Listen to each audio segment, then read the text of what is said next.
प्यारे बच्चों, आज हम आपसे कुछ बेसिक बातों पर चर्चा करने आए हैं। जैसा कि आप जानते हैं कि हमारी जो परीक्षाएं हैं वो काफ़ी नज़दीक हैं। कुछ ही मंथ्स, कुछ ही दिन आपके जो है बचे हैं आपकी बोर्ड परीक्षाओं को। और जो विद्यार्थियों ने कॉम्पिटिटिव फॉर्म्स भी अभी नहीं जैसे फिल किए हैं तो फिल करेंगे, तो उनके लिए भी बहुत ही अल्प और कम समय है। और आपने हो सकता है कि पूरे सत्र के दौरान ठीक से क्लासों को अटेंड ना कर पाया हो, ठीक से आप कोचिंग संस्थानों में नहीं जा पाए, या आपकी कोई पर्सनल प्रॉब्लम्स रहीं, समस्याएं रहीं जिनके कारण आपने क्लासों को अटेंड नहीं कर पाया। तो ऐसे केस में आपके अंदर एक डर सा व्याप्त हो चुका है कि अब हम क्या करें, बहुत ही कम समय बचा है और हम किस प्रकार से पढ़ाई करें, किस प्रकार से तैयारी करें। और अगर हम अब नहीं पढ़ते हैं तो हमारे तो भैया पास होने की में समस्या आ रही है, अच्छी परसेंटेज की तो बात ही दूर है। तो देखिए, आप अभी भी बहुत समय है, आप परीक्षाओं में पास भी हो सकते हैं और अपनी इच्छानुसार इच्छानुसार परसेंटेज भी ला सकते हैं। अब उसके लिए हम ये नहीं कहेंगे कि आप दिन रात पढ़ें, आप सोते जागते सिर्फ आपके दिमाग में एक ही चीज़ रहे, पढ़ाई पढ़ाई पढ़ाई।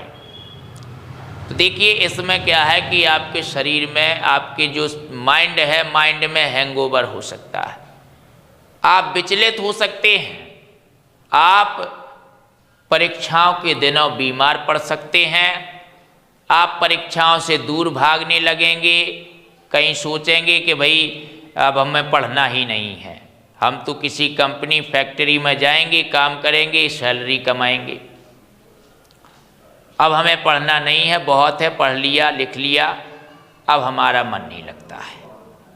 तो ये कब होता है? जब आपके दिमाग में प्रेशर होता है, तब आपका पढ़ाई में मन नहीं लगता है, आप विचलित होते हैं। तो बहुत से विद्यार्थी हैं जिन्होंने बहुत ही अनियमितताएं रही हैं जिनकी क्लासों में, जिन्होंने ठीक से पढ़ा नहीं है, या बहुत से विद्यार्थी इस विचारधारा के भी होते हैं कि भाई परीक्षाओं के दिनों पढ़ेंगे, परीक्षा के नज़दीकी समयों पर ही पढ़ेंगे। और कुछ विद्यार्थी इस प्रवृत्ति के होते हैं कि उनका मन भी परीक्षा के दिनों ही लगता है, उससे पहले तो उनका मन घूमने फिरने में, खेलने कूदने में, इस तरह में लगता है, अनावश्यक चीज़ों में, मोबाइल चलाना, गेम्स खेलना, मूवी देखना, है ना। अभी बहुत ही फेमस गेम हुए थे आपके पबजी वगैरह, तो रातों बर्बाद करते हैं उसमें खेल खेल करके। हम ये नहीं कहते हैं कि गेम नहीं खेलना चाहिए, जीवन में सब कुछ ज़रूरी है, लेकिन सीमित आप कुछ भी चीज़ सीमित करेंगे तो आप संतुलन में रहेंगे, और असीमित कोई भी चीज़ होगी तो असंतुलन हो जाएगा, चाहे वो पढ़ाई ही क्यों ना हो। पढ़ाई की भी एक प्रक्रिया होती है, एक प्रोसीजर होता है कि हम पढ़ाई को किस प्रकार से करें। हमारा पढ़ाई का बहुत से लोग लंबा चौड़ा टाइम टेबल चस्पा लेते हैं अपने घरों में, या जिस रूम में वो रहते हैं, स्टडी रूम में, मुझे ये करना है, सुबह इतने बजे जगना है, रात में इतनी रात तक पढ़ना, फिर सुबह 4 बजे से जगना है, फिर पढ़ना है। तो बहुत सारा लंबा चौड़ा टाइम टेबल बना लेते हैं, बिल्कुल इस तरह का कि भैया अब तो जो सोचा है वो पूरा ही हो जाएगा, और क्या होता है, उसको फॉलो नहीं कर पाते हैं, उस लंबे बड़े टाइम टेबल का अनुपालन नहीं कर पाते। हम सबके लिए बात नहीं कर रहे हैं, ना सभी लोग अपना अन्यथा लें इस बात का, क्योंकि ऐसा नहीं है कि ऐसा हर के साथ होता। बहुत से विद्यार्थी हैं, बहुत मेहनती होते हैं, जो टाइम टेबल बनाते हैं वो पूरा फॉलो करते हैं, और बहुत से विद्यार्थी हैं जो हर एक सेकंड, हर एक क्षण, हर एक मिनट की अहमियत को समझते हैं। तो ये हमारा कहने का मतलब ऐसे विद्यार्थियों के लिए नहीं है, ना ऐसे विद्यार्थियों को ठेस पहुंचाना हमारा उद्देश्य है। बहुत से विद्यार्थी हैं जो बड़े ऊंचे पदों पर जाते हैं और बहुत ही परिश्रम करते हैं और उनका एक एक सेकंड की वो वैल्यू जानते हैं, एक एक मिनट की वैल्यू जानते हैं, अपना समय व्यर्थ में बर्बाद नहीं करते हैं। हम आज बात करने आए हैं उन विद्यार्थियों के लिए जिन्होंने लापरवाही बरती है। इस सत्र में जिन्होंने लापरवाही बरती है या जो किसी कारणवश पढ़ाई से दूर रहे हैं, पढ़ाई से विचलित रहे हैं, जिन्होंने अभी तक कुछ भी नहीं पढ़ पाया है और अब उनको चिंताएं हो रही हैं। अब वो कहीं मार्केट से मॉडल पेपर खरीदते हैं, क्वेश्चन बैंक खरीदते हैं, उनको पढ़ते हैं, 2-4 पेज पढ़ते हैं और उनको जो है हेडेक होती है, पढ़ाई बंद कर देते हैं। एक अंदर से एक डर सा जो है भय सा जागृत हो गया, अंदर से एक भय उत्पन्न हो चुका है। तो ऐसे विद्यार्थी, पहली बात तो उनको एक राहत की सांस लेनी है। अभी भी बहुत समय है बेटा जी, अभी भी आप बहुत कुछ कर सकते हैं। अभी भी आपके मन में जो विचार है, जितनी आप परसेंटेज लाना चाहते हैं वो परसेंटेज ला सकते हैं। अभी के लिए हम एक टाइम टेबल, आपका एक नियम बताएंगे पढ़ने का, और परीक्षाओं के दिनों में भी हम बताएंगे कि परीक्षाओं के दिनों में अपना कंसंट्रेशन कैसे रखें, किस प्रकार से पढ़ें, जिससे कि हम पूरा फोकस कर सकें अपनी पढ़ाई पर, लिखाई पर, किस तरह से पढ़ें। तो देखिए अभी का विचारधारा है, तो अभी की बात है, तो अभी जैसे जो मैथमेटिक्स से हैं विद्यार्थी, उनको मैथमेटिक्स में टोटल 5 सब्जेक्ट हैं, हिंदी, इंग्लिश, फिजिक्स, केमिस्ट्री और मैथमेटिक्स। जो बायोलॉजी के विद्यार्थी हैं उनका मैथमेटिक्स के स्थान पर बायोलॉजी सब्जेक्ट है। 5 सब्जेक्ट होते हैं आपके इंटरमीडिएट में। हम बोर्ड एग्जाम की बात कर रहे हैं, तो देखिए इंटरमीडिएट में आपके 5 सब्जेक्ट है, जिसमें से पहला सब्जेक्ट आता है हिंदी। हिंदी में आपके हर सब्जेक्ट में 2-2 पार्ट हैं, पार्ट 1, पार्ट 2, मतलब 2-2 किताबें हैं, लेकिन 2-2 पार्ट हैं। और जैसे आपका हिंदी आता है तो आपको हिंदी तब पढ़ना है जब आपका किसी अध्ययन में मन ना लगे, उस समय आपको हिंदी पढ़ना है, उससे आपका मूड फ्रेश होगा। और हिंदी में व्याकरण नहीं पढ़ना है। हिंदी में जो आपकी हिंदी लिटरेचर है, जो सामान्य हिंदी है, जो पुस्तकें हैं, कहानियाँ वगैरह हैं, उनको आपको पढ़ना है। गद्यांशों को पढ़ना है, पद्यांशों को पढ़ना है, उनके अर्थों को पढ़ना है। कब? जब आप पढ़ाई से ऊब जाएं, जब आपका मन विचलित हो, तब आपको हिंदी पढ़ना है। उसके अलावा आपको हर 4 दिन में हिंदी पढ़ना है, वो भी 1 घंटे। 1 घंटा बहुत है, पर्याप्त समय है आपके पास, आप आराम से कंप्लीट कर सकते हैं। और इसके बाद इंग्लिश बचता है आपका सब्जेक्ट इंग्लिश। इंग्लिश आपको डेली पढ़ना है, इंग्लिश आपको डेली पढ़ना है 30 मिनट। अब आप सोच रहे कि 30 मिनट में भाई क्या होगा? देखिए बहुत कुछ होगा 30 मिनट में। आपके 30 मिनट डेली के होने चाहिए, 30 मिनट आपके डेली के होने चाहिए। 30 मिनट डेली के होने का मतलब है 1 मंथ में आपके 30 दिन होते हैं, तो आपके 900 मिनट हो गए। 900 मिनट। अब 900 मिनट का मतलब आप इसमें 60 का भाग दे दीजिए, तो आपके हावर्स निकल आएंगे, कितने घंटे हो गए आपके, और कितने आपके चैप्टर्स हैं। आपको आप ज़्यादा नहीं तो जैसे 30 मिनट आप फर्स्ट पेपर और 30 ही मिनट आप सेकंड पेपर, ऐसा कर सकते हैं। 1 घंटा आप डेली इंग्लिश पढ़ सकते हैं। और आपको सबसे पहले तो इंग्लिश में जो आपके टॉपिक हैं उन टॉपिकों को पहले लिख लेना है कि आपके कौन कौन से टॉपिक हैं, और हर टॉपिक से आपको एक एक जो जिससे लॉन्ग क्वेश्चन आता है उस लॉन्ग क्वेश्चन को कंप्लीट करना है, यूनिक लॉन्ग क्वेश्चंस।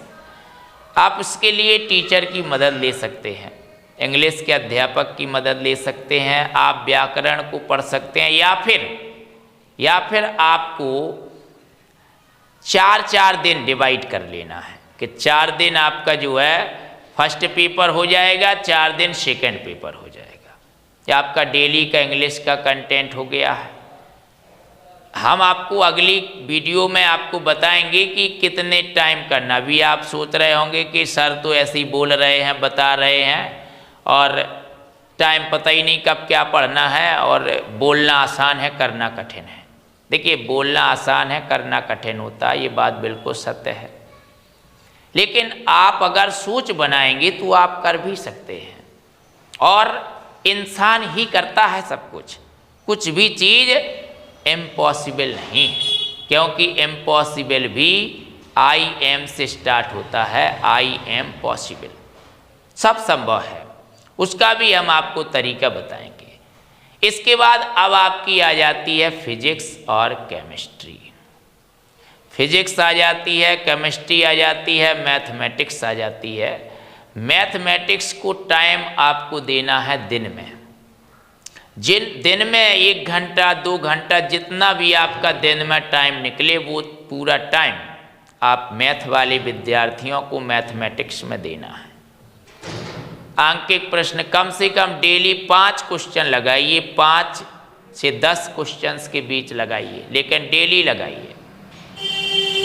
फिजिक्स और केमिस्ट्री को पढ़ना होता है एकाग्र मन से, और एक बार में याद नहीं करना होता है, एक बार में याद नहीं करना होता है, उनको एकाग्र मन से पढ़ना होता है और बार बार पढ़ना होता है। 2-4 बार हर टॉपिक को, एक टॉपिक को 2-4 बार पढ़िए, और 2-4 बार पढ़ने के बाद आप फिर उसको दोबारा पढ़िए, कंटेंट आपका रिकवर हो जाएगा। जो उसमें आपके थ्योरेटिकल क्वेश्चन आते हैं उनको आप पढ़ें, जो कॉन्सेप्ट वाले क्वेश्चन आते हैं कॉन्सेप्ट को लिख के पढ़ें, फार्मूले को लिख के पढ़ें। रिएक्शंस केमिस्ट्री में आती हैं तो रिएक्शंस को बनाना सीखें, बैलेंस करना सीखें। ऐसे में आपका केमिस्ट्री के प्रति अट्रैक्शन बढ़ेगा, अभिरुचि बढ़ेगी और आपके ज्ञान में अभिवृद्धि होगी, प्रोग्रेस होगी, आपके ज्ञान में अभिवृद्धि होगी। तो इस तरीके से आपको अपना अध्यापन कार्य अपना जो है अध्ययन कार्य करना है, और आप इसके लिए अध्यापक की मदद ले सकते हैं। आप अपने सब्जेक्ट टीचर से पूछताछ कर सकते हैं कि सर क्या क्या चीज़ें मोस्ट हैं, क्या क्या एग्जाम्स में आ सकता है। देखिए, वो होता है कि बहुत से विद्यार्थी होते हैं कि पूरी एक एक लाइन पढ़ते हैं, तो एक एक लाइन पढ़ने का समय बेटा जी पूरे साल में होता है। जो विद्यार्थी पूरे साल पढ़ते हैं वो एक एक लाइन पढ़ें। अब आप लोगों के लिए एक एक लाइन पढ़ने का समय नहीं है, आप लोगों के लिए मुख्य पढ़ने का समय है। और रही बात रसायन विज्ञान की, तो रसायन विज्ञान का तो गेस्ट पेपर हम आपको बता ही देंगे कि क्या चीज़ें मोस्ट है, कौन सी टॉपिक से आपको कितना कंप्लीट करना है। इसके लिए अगर आप हमारे चैनल पर नए हैं तो इसे सब्सक्राइब करिए, बेल आइकन को प्रेस कर लीजिए, जिससे कि जो भी जानकारी हम दें, जो भी कंटेंट भी हम इसमें डालते रहते हैं आपके मतलब के, आपकी क्लास के मतलब के, और मोस्ट कंटेंट हम इसमें अपलोड करते रहते हैं। इसके अलावा अगर आप हमारा नियमित कंटेंट का अध्ययन करना चाहते हैं तो आप हमारे एप्लीकेशंस को इंस्टॉल करके नियमित कंटेंट का अध्ययन कर सकते हैं। हमारे बेल आइकन यूट्यूब को सब्सक्राइब करके बेल आइकन को प्रेस कर लीजिए, जिससे कि आप आने वाली किसी भी जानकारी से वंचित ना रह जाएं। और ख़ासकर जब हम आपको इस तरह के उपाय बताएं, परीक्षाओं से रिलेटेड गेस्ट पेपर बताएं, तब आप जान पाएँ कि भाई चैप्टर में क्या क्या मोस्ट है। अभी तो आप ठीक से अध्याय नहीं जानते, उनका मतलब नहीं जानते हैं कि किस अध्याय में किस विषय में अध्ययन किया जाता है। हमें किसी भी सिलेबस के प्रति अभिरुचि तभी जागृत होती है जब हम उस चैप्टर का मतलब समझ लेते हैं, जब हम उसकी प्रस्तावना या रूपरेखा समझ लेते हैं, तभी हमें उसमें अभिरुचि जागृत होती है। कोई भी चैप्टर पढ़ने से पहले 2-4 बार उसका नाम अवश्य पढ़ें, उस नाम का मतलब ढूंढने की कोशिश करें कि हमें इस चैप्टर में किसके बारे में जानना है। अपने अंदर एक जानने की जिज्ञासा को जागृत करें, तभी आप उसको इंटरेस्ट के साथ पढ़ोगे। और आपको अपने आप एक बार में याद तो करना ही नहीं है, आपको अपने आप जो है वो चीज़ें बनने लगेगी। तो अब आप जो है कब और कितने कितने समय में कौन कौन सी चीज़ पढ़ें, जैसा कि हमने बताया कि हिंदी आपको तब पढ़नी है जब आपका किसी चीज़ में मन ना लगे। इसके अलावा हर 4 दिन में आपको हिंदी 1 घंटे ज़रूर पढ़नी है, और इंग्लिश आपको डेली 1 घंटे पढ़नी है। 30 minute first paper, 30 minute second paper. और फिजिक्स केमिस्ट्री भी आपको डेली पढ़नी है 1-1 घंटे। अब कौन सुबह पढ़ना है, कौन शाम पढ़ना है, कौन कितने टाइम पढ़ना है, आप कितने टाइम फ्री हो जाते हैं, इसको हम अगली वीडियो में आपको ज़रूर बताएंगे।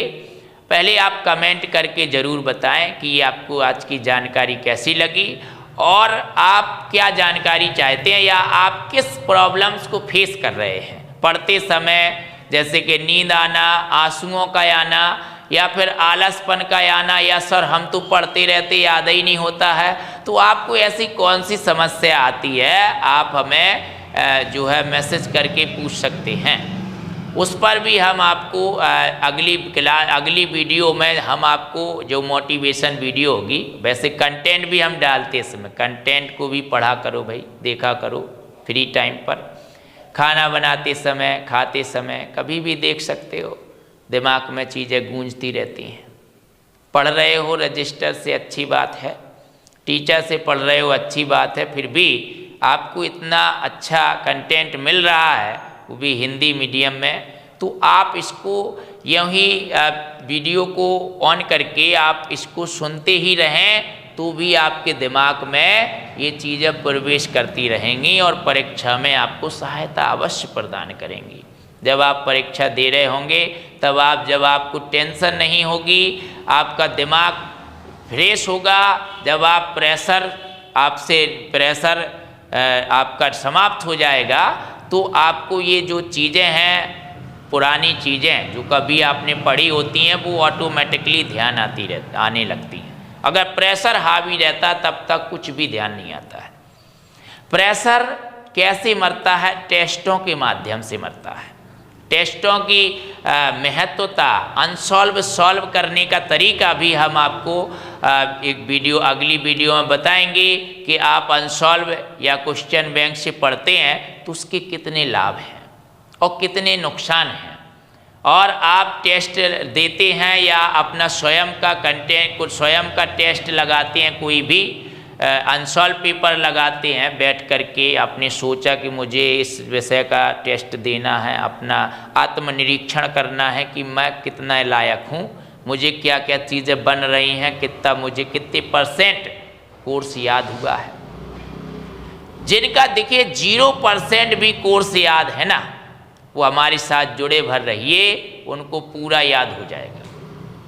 जैसा हम बताएं वैसा आपको करना भर है, गारंटी के साथ कहते हैं कि आपको याद होने लगेगा। थोड़ा सा स्ट्रगल तो देखिए करना ही पड़ेगा, लेकिन जो आप समस्याओं का सामना कर रहे हैं वो आप हमें डिस्कस अवश्य करें, और आपको हर चीज़ याद अवश्य होने लगेगी। तो आपको पढ़ने में मन लगने लगेगा, याद होने लगेगा। तो क्वेश्चन बैंक के क्या लाभ हैं, क्वेश्चन या टेस्ट देने के क्या लाभ हैं, कौन कौन से समय पर कौन कौन सा विषय कितने से कितने टाइम हमें पढ़ना है, हमारे इंस्टीट्यूट का टाइम क्या है, हमारे विद्यालय का टाइम क्या है, सबको बचाकर, और हमें कितने घंटे नींद लेना है, ये सारी प्रोसीजर हम आपको अगली क्लास में अवश्य बताएंगे। तो चलिए, अगर आपको ये वीडियो अच्छा लगा है, पसंद आया है, तो आप इसे लाइक करें, दूसरों को शेयर करें, जिससे कि वो भी ये जानकारी प्राप्त कर पाएँ। और हमारे चैनल पर यदि नए हो तो उसे सब्सक्राइब करें और बेल आइकन को प्रेस कर लें। साथ ही कमेंट करके अवश्य बताएं कि आपको पढ़ते समय क्या समस्याएं हो रही हैं, आप किस विषय में जानकारी चाहते हैं। देखिए, आप जिस विषय में कमेंट करके बताएंगे उसी विषय में हम आपको जानकारी दे पाएंगे, आपको अवश्य बताना है। तो चलिए, सबके लिए जो है हम दुआ करते हैं कि सब अच्छे से सफल हो जाएं। तो आपको एक लगन के साथ परिश्रम करना है। धन्यवाद।